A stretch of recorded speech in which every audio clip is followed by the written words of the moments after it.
So, sir, can you share a specific example of how your faith have made your career decisions? Distinguished. I didn't get the word. Can you share a specific example of how your faith help you make career decision? Wow. I think it's very imperative to say that we are spiritual beings and we must not be forgetful of that. I've heard quite a couple of people talk about, okay, let's take for instance, what's it called? Like academics now. They are confused as to how do I balance my academic life with my spiritual life and my business and all of that. The first thing I want to say is that you are not 10 persons, you are just one person. You are a spiritual person in anything you do. So whether it's whether you are in academics or you are in business or you are in anything, you are first a spiritual man before you approach every other thing. Do you get what I'm saying? So with that consciousness, you can build it into knowing that, okay, this is who I am.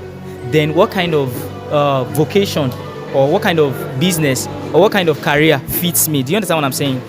Take for instance, so the tiniest details of what course you should study in school, you can know ahead of time if you are a spiritual being. Do you understand what I'm saying? The kind of businesses you should venture into, the kind of investments you should take. Do you get what I'm saying? So that particular consciousness that you are a spirit being is what gives way for every other thing. Thank you. Thank you, sir. So my next question for you, sir, is what role do your involvement in WCF play in sharpening your career path? Well, I think a whole lot, because I'm not going to tell you that my coming to WCF is exclusive of every other thing that I do here. Do you get it? My being here must have added, in fact not must have, added a couple of things to me. The people I met, the kind of trainings I received. In our own time, okay, there were ways we did things. I don't know if you understand what I'm saying. There were ways fellowship should hold. There were things we were supposed to do during services and all of that. A whole lot of things, and it has built discipline in me, sort of. I remember I remember the final days of my stay in school. There was this Tuesday's vigil we were always having. Yeah, and on Wednesday, I was supposed to meet with my supervisor as early as 7 a.m. because of my project.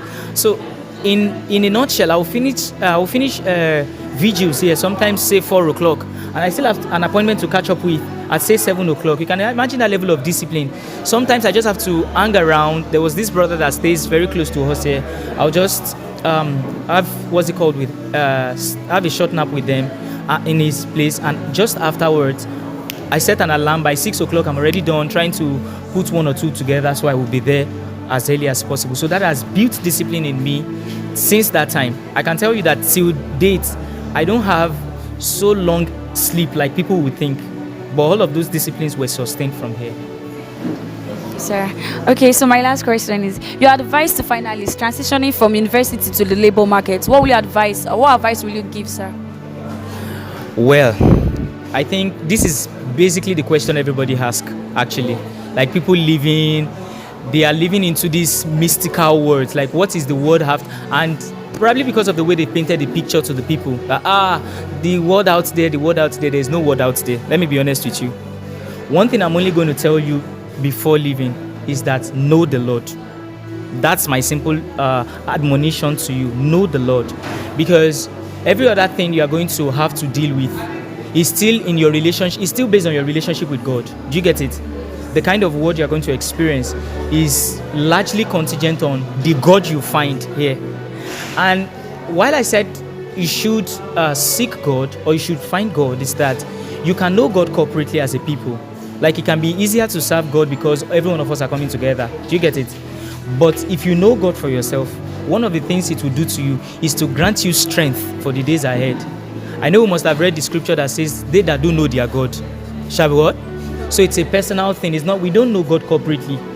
While we can find him sort of corporately, it will still take a lot of personal engagement to maximize our relationship with him. Do you get it?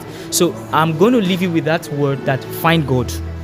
And make sure that you do it with all your heart.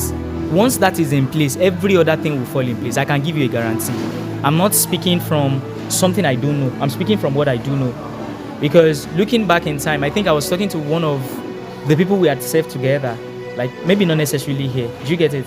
And then we're talking. This was somebody that, while we trained here, she was so sharp in the prophetic, could pick signals very easily. But it just so happened that with time, we just got so busy with life. That's because in a way, we didn't really find God in question. If God becomes your heartbeat, trust me, no other thing in this world will suffice for that particular space. So my only admonition to anybody who is going out there is find God. When you find God, every other thing will align. Do you get it? Thank you.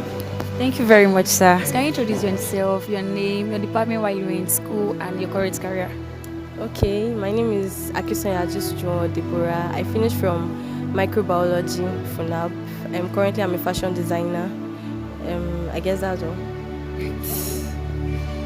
Okay, so my question for you, Ma, is have there been an instance where your faith-based value helped you make a tough ethical choice in your career? Okay, yes. There was an instance. Normally, where I work, anywhere I work, I make it known for what I stand for as a Christian. I don't compromise. Everybody knows that, okay, this person is a Christian. She does not do this, she does not do that. She has standards. So last year where I was working, I had a colleague I had issues with. There were grudges and all of that, and I just had to let it go. But then an opportunity came that I had to recommend somebody, and I decided to recommend her, putting aside every bad blood between us.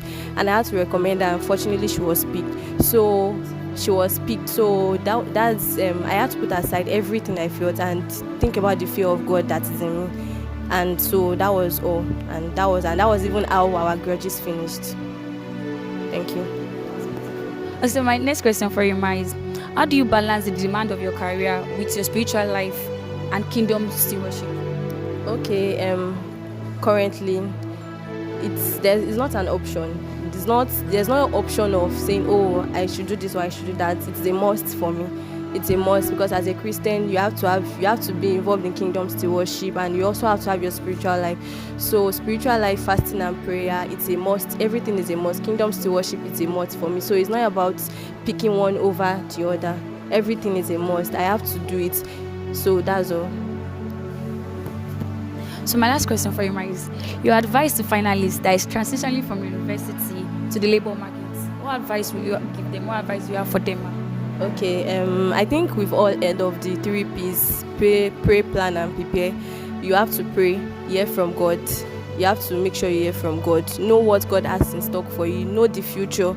Then you have to plan ahead. You really have to plan ahead. In short, if you're in final year now, you have to plan way ahead because you don't know what you're going to face outside. Then you prepare. Start preparing. If you are going for a particular career, start taking professional courses. Start doing stuff in regards that line that you want to go to. So that's all. Thank you. Thank you very much, Ma. Thank you for having me. Since when you were in school and your current career? Okay, I'm Stephen Makinde. My department, physics. I was in physics department, and my current career, I'm into cloud architecture, IT, basically. So my question is, how do you see your career as a means of expressing your faith? Okay, well, like my tomorrow will say, we are in a kingdom, and God created us to till the floor and to make good out of it. So what I see from my career, and that's being a cloud architect, and what I see is every time I go to work, I see myself as someone tilling the floor. See myself as someone who is contributing positively to the economy. I see myself as someone who is also making the kingdom, work. Basically, that's from scriptures. That's how I see myself and the faith. Yeah, thank you. So my next question is, what advice will you offer to current students on staying true to their faiths while pursuing their academic goal? Wow, staying true to your faith while pursuing academic goal. First of all, I think the most important thing is your faith. Whatever goal you are pursuing, as much as intellect is very, very necessary, your faith is the number one. It helps you from wherever you find it. the time at which you find your feet down to when you draw your last breath.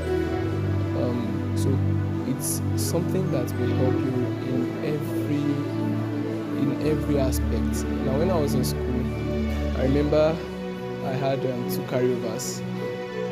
That's my semi-final year. It was the first time I was going to have carryover. And then I came to this church. I was ordained as the technical director at that time. So after being ordained and seeing your results with two Fs, I came here and I knelt down at the altar here.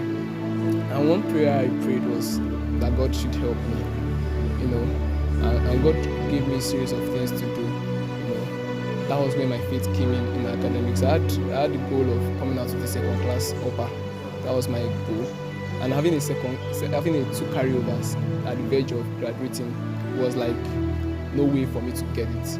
So as God had it, He gave me scriptures. He said, study to show yourself approved unto me, not unto your lecturers. That word struck me because every time I read, I read for my lecturers to pass their exams. But he said I should study myself to show myself approved unto Him. So it put more this demand on me in studying. Every time I carried physics, PHS, 311, PHS, whatever it was, I had to do it as if God was the one testing me, And as God will have it, I had A's. The carryover I had, there was one of them I had A. The second one, I can't really remember the result, but I passed that. And the shocking thing was that at the end of it all, when the last result was going to come out, it was a second class upper on the dot at the end of it all. So and the courses I had were 3 units. 3 units courses, the 2 of them, they were 3 units. So your faith goes a long way in helping you achieving even your goal. You have a goal, yes, but your goal is subject to His plan. He helps you. He said, the scripture says, commit yourself unto His hand, and then He will accomplish your plan. What He said was, commit yourself. He would accomplish the plan that you have, which is your goal. So basically, that's what I see. Your faith is necessary in every department, not just your academics, not just your relationship. Every department of life, it has a lot to play. Thank you, sir. That was beautiful. So my last question for you, sir, is your advice to finalists transitioning from university to the labor market. What advice will you have for them, sir? A lot of advice.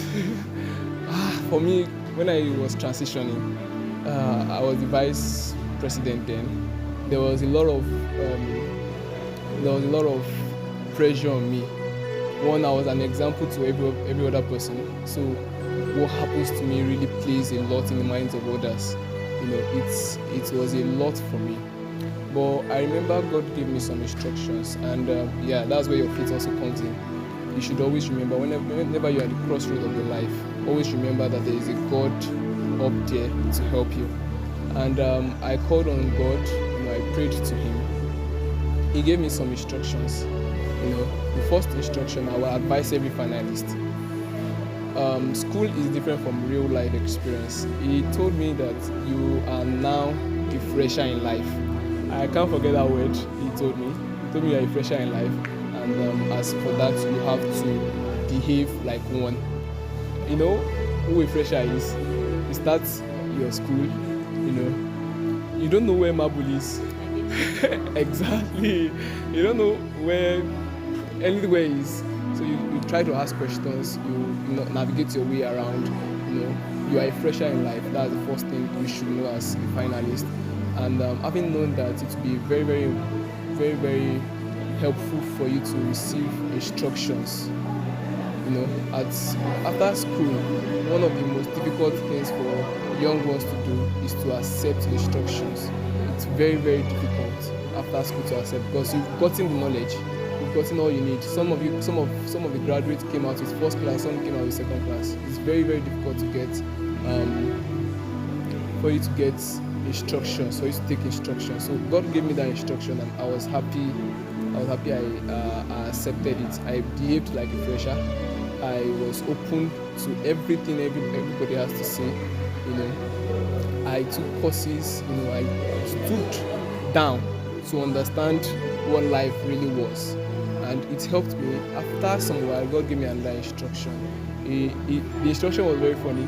He said I shouldn't leave my father or mother house, and then he gave me that instruction stating that the condition to leave is to be married. And I was looking at it, no, I resisted it, but when I yielded myself to the instruction, some things happened to me. I discovered it was very, very difficult for me to submit to my parents. I discovered that it was the first time I thought, my parents always, they instruct me, when you have to stay under your parents with pressure and submit to them, it's a whole lot of things, and it will teach you how to manage pressure in the real marketplace. Praise Jesus. I'm sorry, it seems like I'm preaching now. To teach you how to manage pressure in the marketplace. So that was the second instruction God gave to me. God has been helping me to submit well to my parents, to do my rights to them. Then the last thing he told me was to communicate with my friends. So as finalists, yes, you need to get a career, or maybe you need to start a job, or whatever you need to do.